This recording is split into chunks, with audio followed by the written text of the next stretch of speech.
தேவனுக்கே மகிமை உண்டாவதாக. இன்றைய நாளில் உங்களோடு கூட தியானிக்க போகிற தேவ வார்த்தை சங்கீதம் 119வது அதிகாரம் 72வது வசனம். நீர் விளம்பின விதமே எனக்கு நலம், நீர் விளம்பின விதமே எனக்கு நலம். இன்றைய நாட்களில் அநேகர் எது தனக்கு நலமானது என்று தேடிக்கொண்டு அலைகிறார்கள். ஒருவன் தனக்கு நலமானது பரிசுத்த வேதாகம் மட்டுமே என அறிந்து கொள்ளும் போதுதான் அவன் வாழ்க்கை மகிழ்ச்சியாக இருக்கும். கர்த்தருக்குள் பிரியமானவர்களே, சீன தேசத்தில் யூன் என்ற மனிதர் இருந்தார். அவருக்கு எப்படியாவது ஆண்டவரே இயேசு கிறிஸ்துவை அறிந்து கொள்ள தனக்கு வேதாகமும் கிடைக்குமா என ஏக்கத்தோடு இருந்தார். அவர் பல பேரிடம் கேட்டார், ஆனால் அது கிடைக்கவில்லை. அவருடைய தாயார் எப்போ தன்னுடைய ஊரில் ஊழியம் செய்த மனிதனிடம் அது கிடைக்கும் என்று சொன்னதை நினைத்து அவரிடம் சென்று கேட்டார்.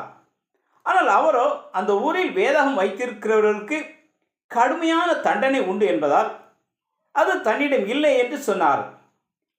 உனக்கு அந்த புஸ்தகம் வேண்டுமென்றால் நீ போய் ஜெபம் பண்ணு என்று சொல்லி அனுப்பினார். அவர் 30 நாட்கள் தொடர்ந்து ஜெபம் பண்ணினார். ஆனால் அவருக்கு வேதாகம் கிடைக்கவில்லை. மறுபடியும் யூன் அந்த மனிதனிடம் வந்தார். அவரோ நீ போய் உபவாசம் பண்ணு என்றார். உடனே அவரும் ஒரு கோப்பை கஞ்சியை மாத்திரம் குடித்துவிட்டு தொடர்ச்சியாக 100 நாட்கள் உபவாசம் இருந்தார்.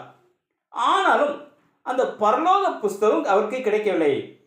அன்று இரவு அவர் சொப்பனம் கண்டார்.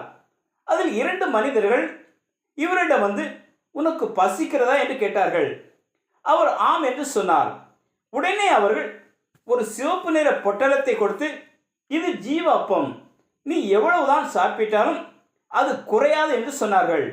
யூன் அந்த பொட்டலத்தை எடுத்தவுடன் அது வேதகமாக மாறியது.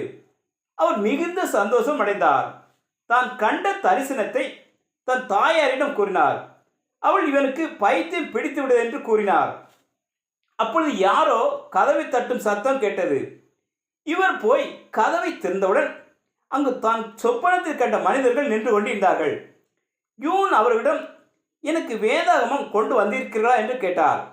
அவர்கள் ஆம் கொண்டு வந்திருக்கிறோம் என்று கூறி அவரிடம் அதே சிவப்பு நிற பொட்டலத்தை கொடுத்தார்கள்.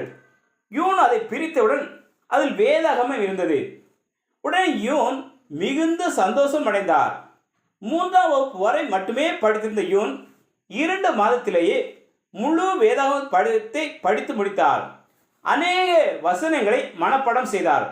அநேகருக்கு முன்பாக சாட்சியுள்ள மனிதனாக மாறினார். படிப்பு குறைவாக இருந்தாலும் தேவனுடைய வேதாகமத்தை வாஞ்சியோடு ஜெபத்தோடும் உபவாசத்தோடும் பெற்றுக்கொண்டார். பிரியமானவர்களே, இன்று நீங்கள் எப்படி இருக்கிறீர்கள்? உங்கள் வாழ்க்கையும் வெற்றி சிறந்ததாக ஆசீர்வாதம் நிறைந்ததாக மாற என்ன செய்ய வேண்டும் என யோசித்து பாருங்கள். யூன் என்ற அந்த மனிதர் தேவன் விளம்பின வேதமே நலம் என்று அறிந்தபடியால் கஷ்டத்தின் மத்தியிலும் வாஞ்சியோடு தேடி வாசித்து ஆசீர்வாதம் பெற்றுக்கொண்டார். இதே போல இன்று நீங்களும் உங்கள் கஷ்டத்தின் மத்தியிலும் தேவனை விசுவாசித்து அவருடைய வார்த்தையை வாஞ்சியோடு வாசித்து அதன்படி வாழும்போது அவர் விளம்பின வேதமே உங்களை நலமாக மாற்றும். நீங்கள் நலமானதை தெரிந்து கொண்டபடியால் ஆண்டவரே இயேசு கிறிஸ்து உங்களை ஆசீர்வதித்து உயர்த்துவார். தேவன் தாமே உங்களை ஆசீர்வதிப்பாராக. ஆமேன், ஆமேன்.